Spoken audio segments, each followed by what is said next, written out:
When I was 18, I worked at a local Target. This is when we used to have a wall next to the registers filled with Pokemon, baseball, collectible cards, etc., and Starbucks in front of the register by the doors. For context, I'm female.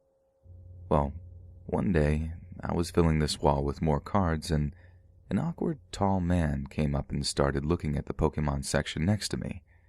He asked, "Do you like Pokemon?" I said yes, which then led to us talking about Pokemon. I didn't think anything of it. He picked some, checked out, and left. 3 days later, he returns to the store, finds me, and buys me candy and tells me to have a nice day. So things start escalating. He would come in frequently looking for me, started sitting at the Starbucks tables and watching me while I work, which then eventually he started buying me more candy, Starbucks drinks, flowers, and then little girls' panties, pacifiers, little girl hair accessories, which of course, I'm freaked out. I tried telling my bosses. They couldn't do anything about it. Called the cops, and they couldn't do anything either. He followed me to the back room one day since I started leaving the registers whenever he came into the store, and that's when we were able to call the cops because he cornered me in the back room. But thankfully our stockroom guys were back there and basically saved me. We were able to get a restraining order on him for the store so he couldn't enter anymore, but that's when he started waiting outside for me, following me to my car and leaving love notes on my vehicle for me to come out to. It was terrifying, and my mom knew, but again, we couldn't do anything. One day he actually followed me from my work to my mother's house where I lived at the time. I had never seen his car until this day, and stood outside the house, singing love songs and reading poems he wrote me, loudly. My mother called the cops. We kept telling him to leave, and when the cops got there, they were finally able to get him to go away. But now he left me notes at my house, sent me letters and packages with all sorts of illicit material, sexy outfits, girly panties, baby stuff, etc. During all of this, my mom and I were trying to get a restraining order on him ourselves and charge him for harassment, but it's not like it stopped him. Finally, one night, I was coming home from work. He waited around the corner of my house and attacked me.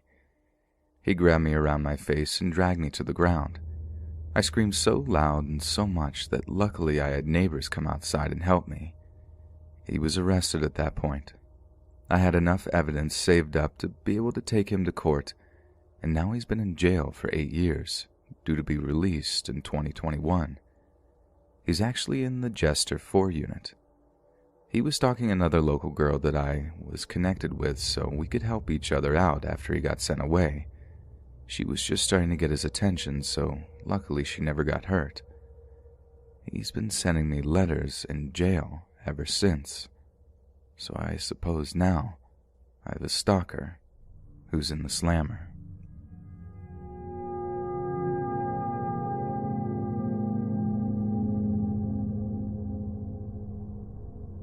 In my 8th grade year, I moved in with a family member after my mother passed away, and this family member lived pretty far into the country. Because of this, I had to ride the school bus to my new school. I used to live in town before the move, so this was the first time on a bus, besides school field trips, but then there were other adults present.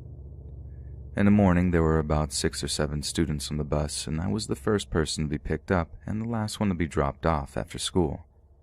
For the first few weeks of school, everything seemed fine. Students were quiet, everyone kept to themselves, headphones in and whatnot. Being the first to get on, I always headed straight to the back of the bus to avoid everyone. Not that I had an issue with anyone, I was just socially awkward, and the more people I could avoid talking to, the better. As for my bus driver, we can call him Tom, he seemed like a normal bus driver. He didn't say a word to anyone and just did his job. He began getting a little friendlier to me when he dropped me off, since I was the last to get off, but it was never anything strange. It was a smile and see you in the morning or a have a nice night, nothing I would ever suspect.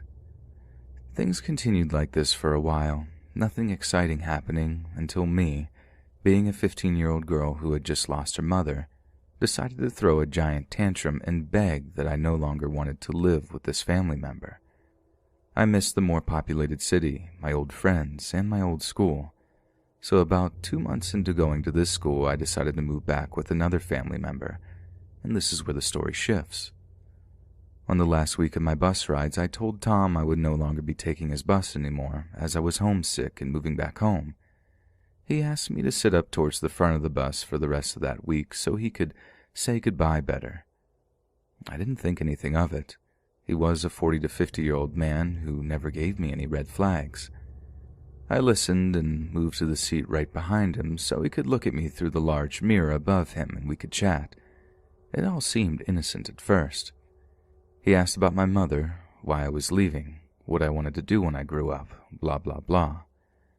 The last few things of riding the bus, the questions got stranger, and I may have not been able to see the signs of a creep, but I knew the questions weren't things a middle-aged man should be asking a teenage girl. If anything, I thought he was just being nosy. He asked if I had a boyfriend, if I had my first kiss yet, and what an ideal date for me would be.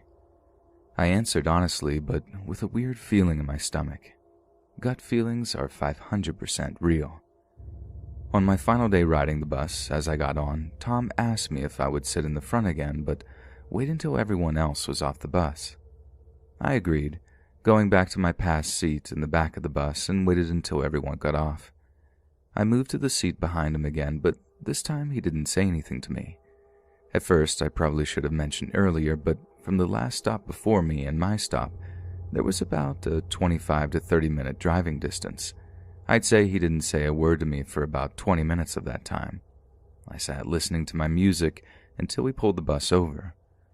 We were on my road, and I knew my family member's house was close ahead, yet he pulled over and stopped the bus.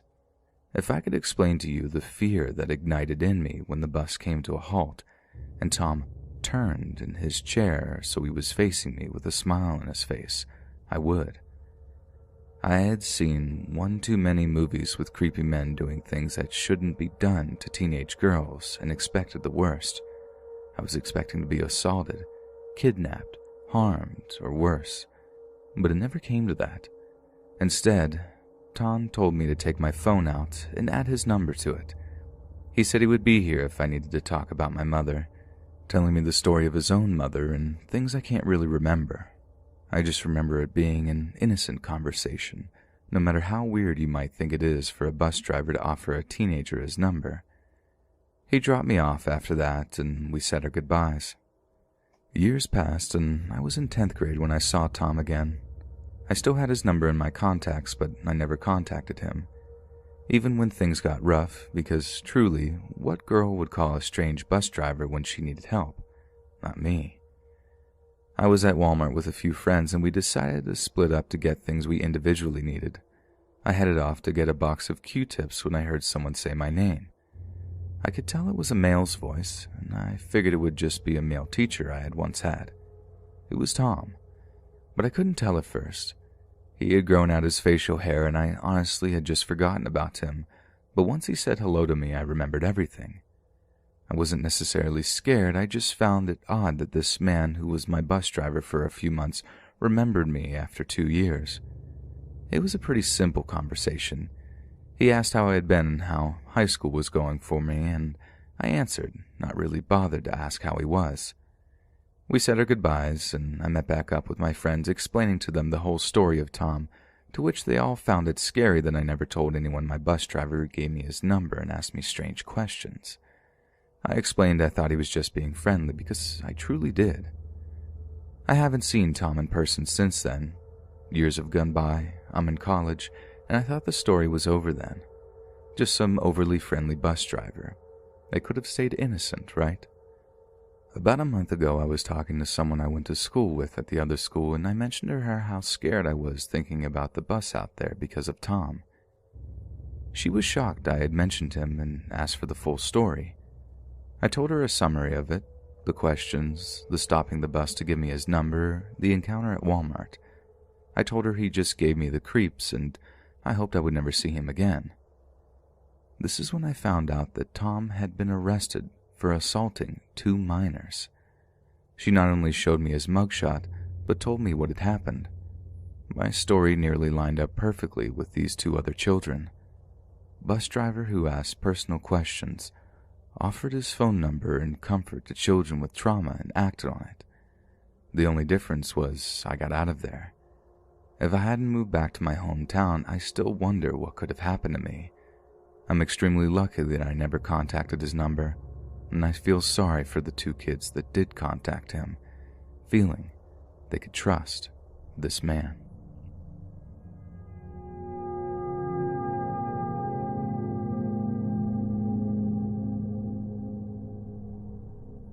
This happened about 5 years ago, but it was such a traumatic experience for me that I remember most of the events in pretty vivid detail. I have PTSD from the experience still that sometimes demobilizes me when I'm home alone, and I only feel safe in the place when I know I have something to defend myself with in every room. I lived in a small ground-floor basement apartment building briefly in college with my now ex-boyfriend Ryan and another roommate, Alice, who we didn't know previously to moving in. This small apartment building faced another identical one, and the drive sloped down by quite a bit to the side of our building, so the front of our basement apartment was mostly below ground level, but the back was fully exposed and had a back door that opened into a wooded area that you could get to from the parking lot. The front door was inside the building, and you had to go down a flight of stairs from the main front entrance to get to it. We'd been living there for about a month when I was doing laundry one stormy night, and strange things started to happen. The laundry room was right across the hall, and I'd walk back across to grab more quarters and say something to my boyfriend quickly, so I hadn't closed the front door all the way. I was talking to my boyfriend when I saw the door move a little bit. I thought it was a change in air pressure from the front door to the building being opened initially, so I kept talking, but kept an eye on it. Then I watched as it opened a few more inches. I told my boyfriend to come over, and he rounded the corner just in time to see it open by several more inches. "I see it," he said, and ran out the door.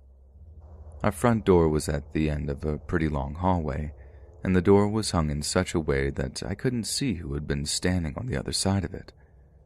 Ryan came back and said that he'd chased after them just in time to see a white tennis shoe and a pale but really hairy leg going up the stairs, and that it looked like they'd gone out from the front door of the building, but it was dark and pouring out, and he couldn't find anyone. We kinda just shook it off because we lived near campus and thought some idiot had stumbled home drunk and tried to come in the wrong apartment. 2 or 3 weeks later, it stormed really badly again. This was a really janky college apartment that only had a window AC in the living room, and it was September and still really hot, so we had to sleep that night with the bedroom doors open to get some airflow from the AC. The next morning, I walked into the bathroom to take a shower and saw a bunch of dead bugs in the bathtub, as well as mud and what looked like a footprint. I was mad and thought that Alice had opened the little window in the shower the night before when it was raining, and the rain had just swept some dead bugs in off the window track. I was noticing at this point that she did some weird voyeuristic things like opening the window in the shower while she was showering. There was a line of parking spots right outside, and you could see down, right into the shower from a parked car with the window open, and leaving her blinds open at night while she had guys in her room. Again, you could see right inside. So I made a mental note to mention it to her later. It wasn't until a few days later that Ryan and I were walking down the slope out front and noticed a twisted window screen laying in the grass right outside the bathroom window. I picked it up and my heart absolutely sank. It looked like it had been ripped out of the window. I walked inside and asked Alice about the mud in the bathtub and the footprints and dead bugs, and she said she hadn't opened the window recently. I suddenly put 2 and 2 together and realized that someone had pulled the screen out of the window and come in that night, brushing dead bugs off of the window track and leaving muddy footprints in the bathtub, and that we had been sleeping with the door open that night. We looked all around the apartment and couldn't find anything that might have been stolen.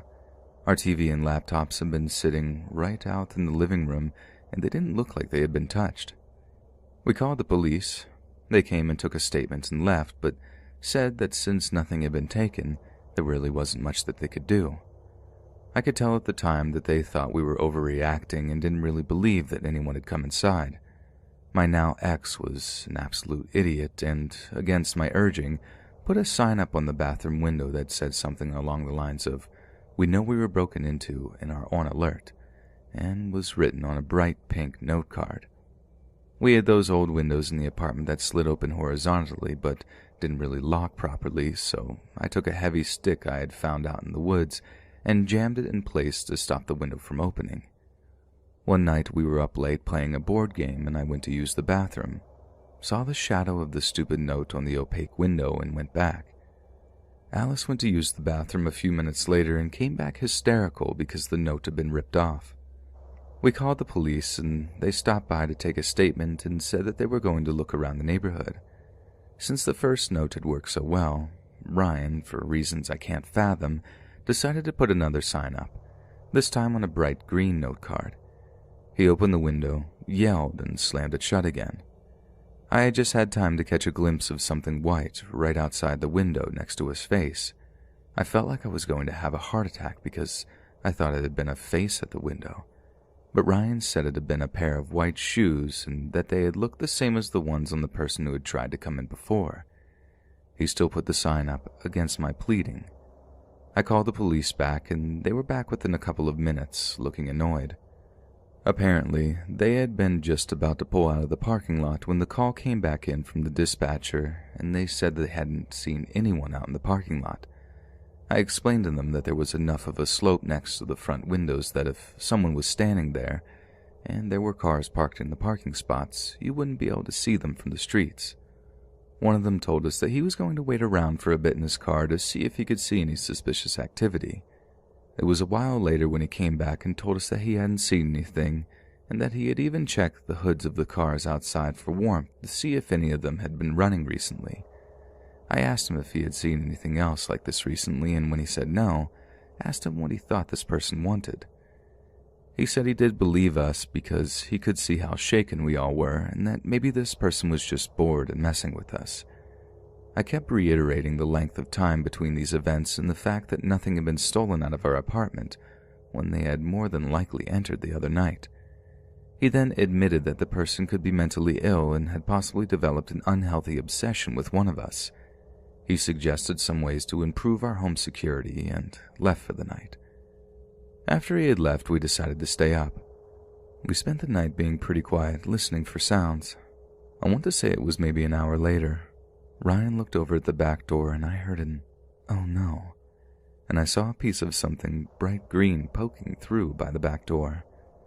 He opened the door slightly and pulled through a green note card that had somehow been stuffed through the space between the door and the frame. We had been sitting quietly the whole time and hadn't heard the screen door open. He looked outside and didn't see anyone. I became convinced at that point that this person was having fun messing with us and was pretty terrified by the fact that they had been scared of the police's presence. I strongly suspected at that point that the pink card sign was going to make its way back to us, and I wanted to catch them in the act. So we all positioned ourselves looking in different directions and staked the exits and the bathroom window out. It must have been another hour that passed before we finally got sick of sitting there and stood up and started talking about going to bed because it was almost dawn by that point. This conversation maybe went on for 5 to 10 minutes, and when I looked back at the front door, which I had been watching, the pink note card was lying on the floor, slipped under the door. Things escalated by quite a bit in my remaining time there. For the next month, we'd wake up to the sound of windows getting pounded on, or it would happen when we turned on the lights in certain rooms. We installed a motion detector by the back door, but it never once went off for anyone other than us. The parking lot was pretty poorly lit, so was the wooded area out back, so I put the brightest bulbs I could out by the back door. I came out one morning to find the light bulbs smashed and the metal light covers missing. We eventually found them out a few feet into the woods, smashed like someone had stomped on them. Every light bulb we put out there after that got smashed. I had to walk home from work because none of us had cars and spotted the shadow of a male figure standing by the identical building across from ours. When they noticed I had spotted them, they took off running. This happened several more times to my boyfriend and roommate, or they would see the shape of someone out back and that person would take off running behind the garages or into the woods when spotted. I woke up pretty early one morning when it was still dark to work on homework and saw a light coming from the living room window, like someone was trying to see through the slots on the blinds with a flashlight, which we thankfully had curtains to block. Everything came to a head one night when Ryan and I decided to run to Walmart with a friend. Alice had a really ridiculous habit of drinking while she was cleaning the apartment. I had discovered by that point that she had a pretty serious problem with mixing her medication with a lot of alcohol, and leaving the back door open because she didn't like the smell of the cleaning products. I had asked her numerous times not to do this, obviously because of all the issues we'd been having, so she said she wouldn't. We got to Walmart, and I'm standing in the hair color aisle when I start getting all these frantic texts from Alice telling me to call her. I called her, and she was hysterical and said, "2 guys just tried to come in here. You need to come now. The police are on their way." Apparently she had opened the door as soon as we had left, even though I had told her she absolutely needed to leave it locked, and 2 guys had walked in through the screen door. She apparently screamed at the top of her lungs and covered her face, and when she looked up, they were gone.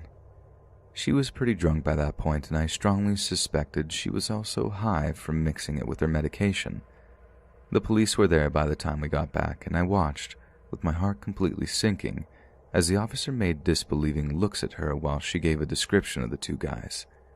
She was absolutely hysterical by that point and clearly under the influence, so she kept getting tripped up by questions the police asked and changing her answers.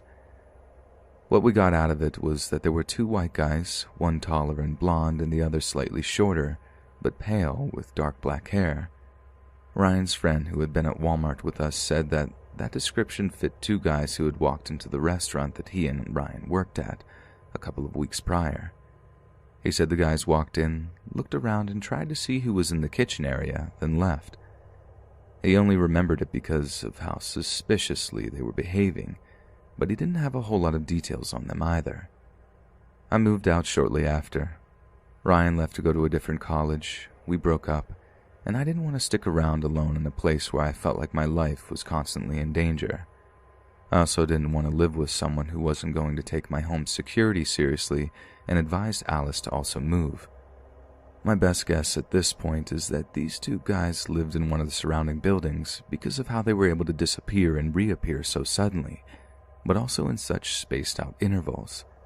It's only conjecture, but I think that because I must have personally seen Alice bring around 30 guys back to the apartment in the time I lived there, one of them might have been someone she met at a bar, or someone who might have watched everything that went on in her room and developed an obsession. I can't prove any of that, and it bothers me endlessly that I don't have an answer. We were never able to even get close to catching them because of the layout of the apartment building, and because their attacks were so random. I live in the same town still, and the sight of those woods in my old apartment building still gives me goosebumps. I never got to find out who they were or what they wanted, and that bothers me to no end. It brought chills to my bones just recounting everything, and I don't think I've ever truly felt safe being home alone since that happened.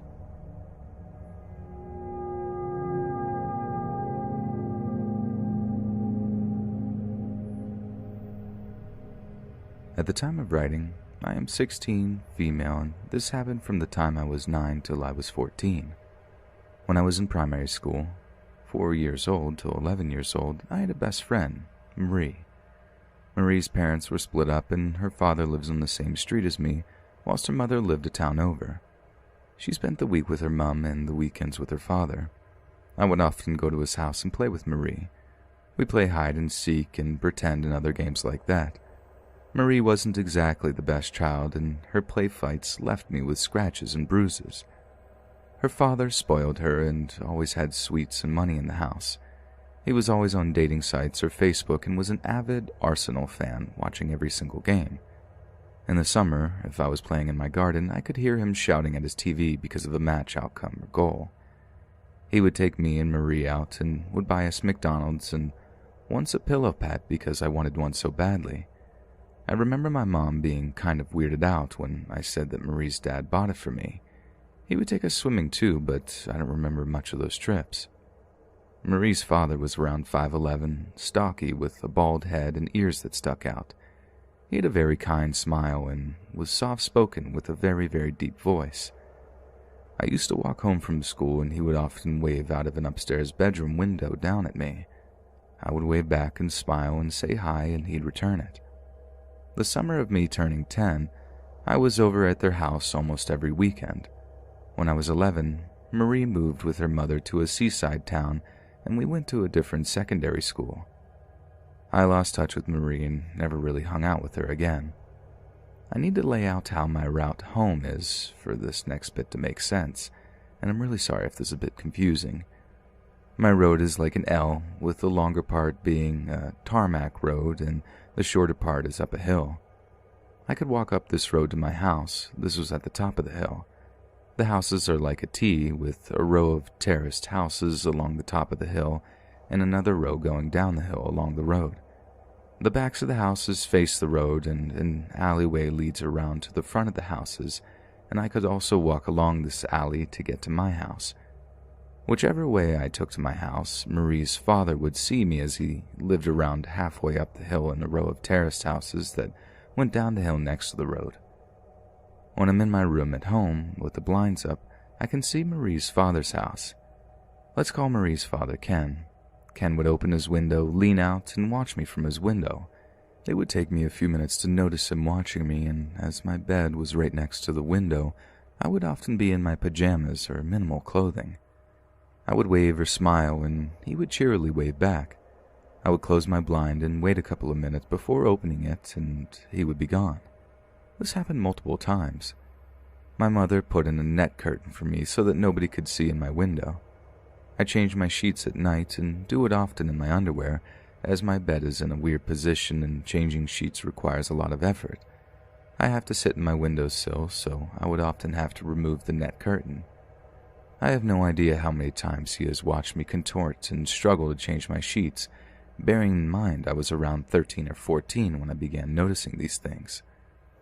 I walk home from my bus stop the same way I'd walk home from primary school, and every single way I would take to walk home, Ken would always see me, would always say hello and smile like he was expecting me or something. It really creeped me out. I began to get scared to see him. My heart would race and I began to completely ignore him as I walked home, earphones in my ears blasting music. I thought he was watching me, waiting for me every day. One day when I was 14, I tested my theory. There were two ways I could walk past Ken's house. Both would lead me home. The first way was the way I usually walked, along the tarmac road and up into my back garden. It passed the back of his house. However, from the bottom of the hill, I would be able to see his window and see if he was there waiting for me, and I could divert my route to go around the front of his house, along an alley, up the hill and to my front door instead of my back. One day, I saw him in the window at the back of his house, and I tried not to give off that I knew he was watching me. Without stopping on my route, I diverted the walk up the alley in front of his house. He had crossed along the top floor of his house. When I reached his house, some way up the hill, he was looking down at me from the window at the front of his house. He was definitely watching me. I power walked home and immediately dug up Marie's contact info. I told her to tell Ken to stop watching me walk home and that I thought it was creepy. She did so and told me Ken was only waiting for his girlfriend to get home and that he always watched for her. I can hear every car on my street pull up from my house, and I never heard any the hour after I got home. I know Ken's girlfriend drives a BMW and I know what it sounds like. Luckily, he stopped watching me after that and I've never really seen him again.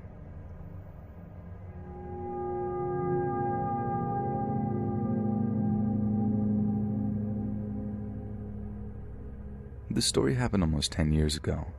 I'll jump right in because it's long. I got home from work one day and logged into Facebook to find a message from someone I didn't know. It was too long ago to remember verbatim what was said, but it was along the lines of, "Hey, I know you have no idea who I am, but I've been trying to decide what to do for a few days and figured I had to let you know what's been going on. Someone has been catfishing me using your identity for over 2 years, and I just found out about it last week. The sender of the email was clearly pretty shaken up and understandably was experiencing a mix of emotions. According to her, she had met the imposter online a little over 2 years prior to her writing this, and that they had been engaged in a pretty intimate long-distance relationship for a majority of that time. The imposter had created a Facebook and had over time reposted almost all of my photos with their own captions to them, including a good amount of art I'd drawn that they took credit for. They created fake profiles for a good amount of my close family and friends so that they could comment on the photos of themselves to make the profile seem legit. The funniest part to me is that although most things in my real life seemed to be mirrored in this fake profile, I, a straight male, was instead portrayed as trans. I think the main reason for this was that the sender of the email and the imposter would actually speak on the phone, and the imposter turned out to be female in the end and therefore needed a reason to justify her more feminine-sounding voice. The sender of the email was justifiably both angry and creeped out and wanted to find that catfish. She started asking me a lot of questions about my life, but phrasing them like, "Is your sister's name blank, and did you go to blank high school?" Some of them were clearly information that anyone could glean from a quick browse of my profile, but then she asked, "Is your best friend blank?" Which struck me as odd, since despite this person actually being my closest friend, and who I spend the most time with, we have barely any Facebook photos together, and most are from a long time ago. Then she asked, "Were you adopted, and are your half-siblings blank and blank?" Which sealed the deal for me, since I knew for a fact I'd never posted about being adopted online. The sender of the email already had an idea that this person had known me in real life, but this confirmed it for me. The sender of the email had contacted me shortly after confronting the imposter for the first time. I guess after 2 years they'd finally become suspicious of the fact the imposter wouldn't show their face. I have no idea how it took this long for them to figure out that they were being played, but I'm glad they finally decided to give the ultimatum of, "Show your face or I'm cutting you off." I'm pretty sure this is the point where the imposter admitted to being a catfish and that she'd been using the identity of someone she had a crush on in high school before hanging up. I was given the URL so I could look through the profile myself, which was up for about 2 days after I saw it before it was all removed. It was definitely really bizarre. The imposter had posted more than I ever had on Facebook, and yet genuinely seemed like they'd lived a pretty involved double life online as me. Almost everyone I'd posted photos with on my real profile would have their own fake profiles created that had enough content to be genuinely convincing that they could be tagged in and validate these new photos. Some of these profiles seemed to have gone and made their own real friends as well, and I wondered if any of those were used to facilitate even more online dating deception. Either way, the amount of time that this person had spent fabricating their alter ego's online presence was pretty shocking. The whole time I'd been crawling down this Facebook rabbit hole, the sender of the email was looking through my real profile. After a while, she sent me a message saying, "Did you take these photographs?" and showed me what I remember as a black and white photos of a barn or something. I hadn't, which was weird since everything else on the fake profile originated with me and she noticed the discrepancy. We both tried reverse image searching with no luck. Then, either through a stroke of genius or somewhat suspiciously, I really couldn't tell, she thought to flip the fake number imposter had written into the fake Facebook profile around in reverse, and a Google search came up with a landline that belonged to the same home address of a girl that I'd gone to high school with. Real name was Facebook friends with real imposter profile, so we both went snooping around and found the photo that she claimed I'd taken, which pretty much confirmed to me that this was the imposter. I'm pretty sure that there were more indicators to the sender as well, but I can't remember. I thought about messaging her for a while, but I decided that it probably wouldn't lead to anything good. At the time, my thoughts were definitely, let's not meet. I talked a few times with the sender of the email just to try and decompress a bit, but honestly just wanted to distance myself from the situation and also had my suspicions about the sender as well. I figured maybe it was an imposter's one last-ditch effort to try and talk to me. Although when it was all over, the sender seemed eager to leave this all behind as well, so maybe not. Either way, it was a really strange experience. I felt mostly freaked out and violated, but I guess there was a small part of me that was flattered by it. I had a lot of mixed emotions.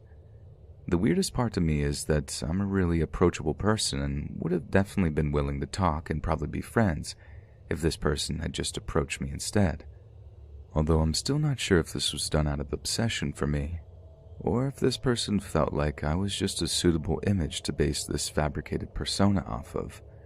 I remember talking to her probably twice throughout high school and really didn't have a very good idea of who she was other than a quiet hipster girl. If either person involved reads this, I'd definitely be happy to talk now. It's been years, but I've gone from being very put off to always wondered why this person chose me over a myriad of other more attractive or interesting people online to base their other life off of. According to the sender who contacted me, she probably spent more time online pretending to be me than she actually did going about her own life. I have a tumultuous history of addiction and have had plenty of my own escapes, which is why it's always fascinated me that someone would want to pretend to live someone else's life as a means of doing that. Because at the end of the day, the person pretending to be me had no idea that I spent my time daydreaming of being a different person as well. I guess it just goes to show that no matter how much you wish you were someone else, chances are that person has plenty of their own reasons to want to escape their own demons, for their own reasons as well.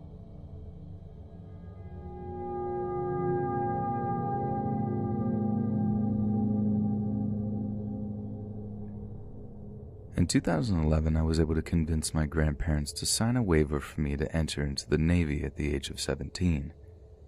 Basic training went as well as it could have, but I was a fat kid and didn't pass the run, so I was sent back 4 weeks to do more training until the physical test came up again. This detail is important due to the butterfly effect. When I finally finished and had my orders of traveling to my A school, I ended up in Meridian, Mississippi, or BF nowhere.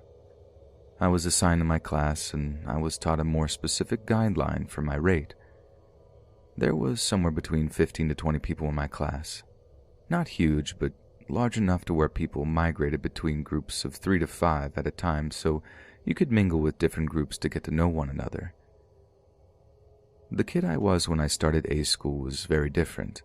I was super shy, so when I would bounce from group to group, I was more of a listener than someone who engaged with the group unless I was specifically asked things. It was in that first week I would meet Katie. I introduced myself with a hello and she did the same. I had no idea that would be enough to cause her obsession. My base had a rec center. Inside of it, they had a PS4 gaming room, a movie room, an air hockey room, and music room. Because I didn't have a car at the time, and to get to what little town they had nearby was about $30 each way, I spent most of my time at that rec center at the bowling alley that they also had on base. Katie would also find me at one of these places and go on to talk to me endlessly about the things in her life. Maybe it was because I wasn't rude to shut her down right away, but she felt comfortable telling me things about her family and life growing up. But it was more so done to be heard than to converse about. I think in the 6 weeks I was there, I maybe said about 20 different words to her, and most of those were words of affirmation like, yeah, and I understand. I was already pretty uncomfortable as it seemed like every time I wasn't in my room, Katie was there to find me. Even as I started to get out of my own bubble and start to make some friends, Katie would be there and try to take over conversations other people were having with me so that she could talk to me. I would go to my chief to express my concerns and she assured me that they would get to the bottom of it. My chief was and is still heavily involved in the SRP program in the Navy, so she has seen all sorts of mental issues come by. While my chief respected her privacy and didn't disclose what they had talked about, she did ask me if I was leading Katie on, to which I had to explain that I never expressed interest, but I also never told her to just buzz off as I just wasn't raised that way.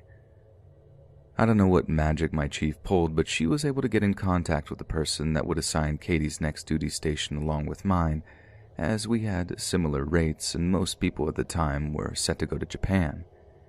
Katie ended up getting orders to Norfolk, Virginia, while I got orders to Camp Pendleton, California. Our classes are already ended by this point, so we had only been waiting for these orders for an additional week or so. As everyone talked about their different duty stations, a select few that were going to Japan stood out. There was Katie and I, a girl that was set to go to Italy, and another that was set to go to Japan as well, but a completely different base compared to everyone else. So Katie found out that she wouldn't get to talk to me anymore. She tried so hard to get my number and said that she wanted me to take her virginity before she left. It was that which was enough for me to finally say that I wasn't interested and that I was glad to be getting away from her. It's probably among the meanest things I've ever said, but completely necessary in the context after weeks of obsession.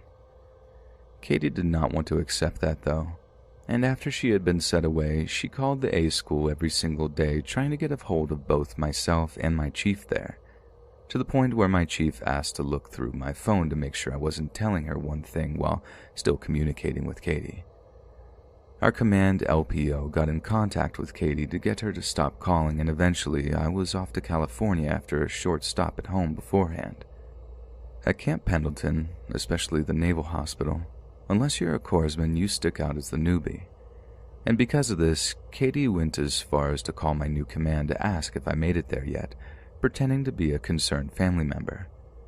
Being a teenager, I made the mistake of letting the world see what I was doing via Facebook, like changing my location status and sharing that information without my account being privated. I now know better. I have a pretty unique last name, so with that info, Katie was able to see exactly which one I was and contacted my family members, as well as trying to tell them that she was a secret girlfriend of mine and wanted to know things about me. I'm not particularly close with my family, but they know enough that if I had someone special in my life, I would introduce them, and seeing as I had added many new friends I had made at A school and her not being one of them, thankfully their skepticism stopped them from divulging any more information about me. I had to send out an alert to my family to pass on to one another that she was a stalker and got them all to block her. I wasn't the only one Katie was stalking by this point. She had also started going after the chief that helped me break away from her, and this is what led me to keep in contact with that chief during my whole tenure in the military. After months and months of this, I had finally been able to move past Katie, and there wasn't anyone around any longer for her to contact to get to me. I would find out years later through my chief that in one last bold move, Katie would make a false assault charge in order to leave her command in the hopes of being transferred to mine. Of course, what ended up happening is that she got booted out of the Navy altogether. To think it all started over a hello, and probably wouldn't have happened to its degree had I finished boot camp when I was originally supposed to, always gets under my skin.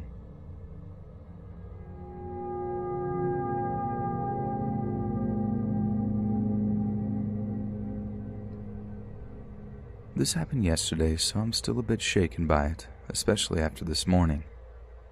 Yesterday I was waiting at my train station, sitting on the floor under a tree. I had my art poster tube carrier with me and nothing else. I'm a fine arts university student and I was on my way to class that day. I was listening to music and looking at my phone when I got this weird vibe that someone was looking at me. I snuck a peek a couple of times and saw a man walking up the ramp to the train station. He passed in front of me, walked a couple of steps forward, and then turned around and walked my direction. I took my headphones out and looked up. He was a tall, lanky man who looked to be in about his 30s. He was balding with almost shaved hair. He had those round glasses with thin frames, sporting a brown shirt with a rainbow collar, and his vibe was intensely uncomfortable. He quickly started talking to me, in English, not my country's language, and he asked if he could see my drawings. I found it weird, and though I've had people ask me to see my art, it was always while I was drawing. Nobody ever asked me to open my art carrier. Most people don't even recognize what it is. I nevertheless said okay, thinking nothing of it.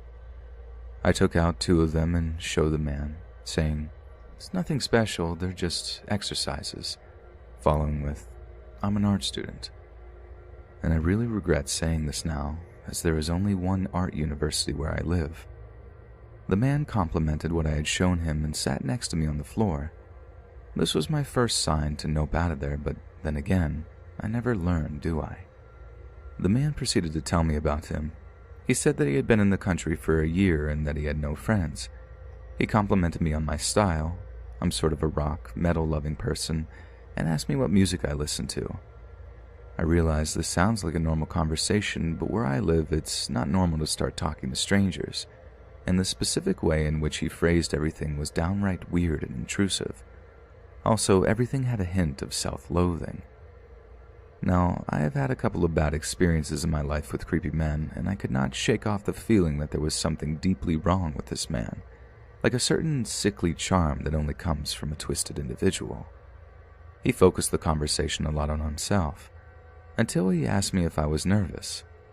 I replied, a little, as it's not normal for someone to start up a conversation just like that, at least not where I'm from. He said it was cute and started making weird excuses as to why he was randomly talking to me. It was cute that I was scared, apparently. He said he was from Belgium and was on paid leave for a month to go to a psychologist. He said the reason is that he was too good at his job and nobody gave him credit, so he had low self-esteem or something. As the train arrives, I point to it and say, "This is my train," expecting him to stay. But this man follows me and continues to talk like it was nothing, which at this point I became less and less responsive to. This man clearly had a superiority complex. He complained about being the best at his job and highly educated, and that nobody gave him enough credit or a raise, so much that it made it weird and awkward. He repeatedly pointed out that I was nervous, saying how I knew that if I was nervous, that meant I was more honest. He kept getting closer to me and I kept stepping away, wishing he would just give up. But alas, my stop came, and he followed me. I tried to say, "Oh, I have to go," and he followed me. I do admit I was polite the whole time, but I was in public and didn't want to cause a scene. Maybe I should have, in hindsight. We got off the train station and he started asking me more and more intrusive questions, ending with "Will you want to go for coffee later?" which I denied and said I have a boyfriend. He seemed angry. He told me girls only say that to stop a conversation, that he doesn't believe in exclusivity, to which I responded with a polite, "I understand, but I'm not in an open relationship and I'm loyal to my partner." He said you don't need to justify yourself and maybe I'll see you later in your station, leaving with a creepy smile on his face. This was when I was able to go to a different direction than him, and I walked as fast as I could, looking back the whole way to check if I was being followed. I spent the rest of the day uncomfortable and shaking from how eerie this man was. I asked my mom if she could give me a lift home since I ended class really late and didn't want to have to walk alone in the dark. I have never asked this before. This morning, after a bad night's sleep, I wake up, do my things, and later around the same time I would have been in the train station, I get a call from a Belgian number. One that I don't recognize. I checked the caller ID just in case it was a spam number or something. It wasn't. My heart sunk and the same feeling came back. I didn't leave the house today and missed class in fear of seeing that man again. I didn't give my contact info to him, but somehow I assumed this idiot got it. And then as I started talking to my friends about it, I realized maybe he already knew me from social media. So you know how if you have a business account, you can check if anyone saved your pictures on Instagram. Turns out the pictures of my face were saved. I don't have many on there, but the ones I do have been saved. I checked my followers and there were a couple of very sketchy accounts following me, which I blocked. I quickly turned all of my online presence to private and cleaned out my followers because, Lord knows, I realized I had posted 2 pictures of my stories at that train station this past week. One of those being on the day prior to this happening. And hey, maybe all of this is paranoia, but I will say, I've had a fair share of ill-intentioned men, and this bloke gave me the same exact feeling or worse, so I like to think that it's my instincts telling me this is a big nope. I'm gonna start walking around with a pocket knife just in case. I don't want to take any chances. Hey friends, thanks for listening. Be sure to subscribe and click that notification bell to be alerted of all future narrations. If you got a story, be sure to submit them to my subreddit, r/Let's Read Official, and give and receive feedback from the community, and maybe even hear your story featured on the next video. And join my Discord to interact with me and other listeners directly. And if you want to support me even more, grab early access to all future narrations for just $1 a month on Patreon, and maybe even pick up some Let's Read merch on Spreadshirt. And check out the Let's Read podcast, where you can hear all these stories in long compilation form and save huge on data, located anywhere you listen to podcasts. Links in the bio. Thanks so much, friends, and I'll see you again soon.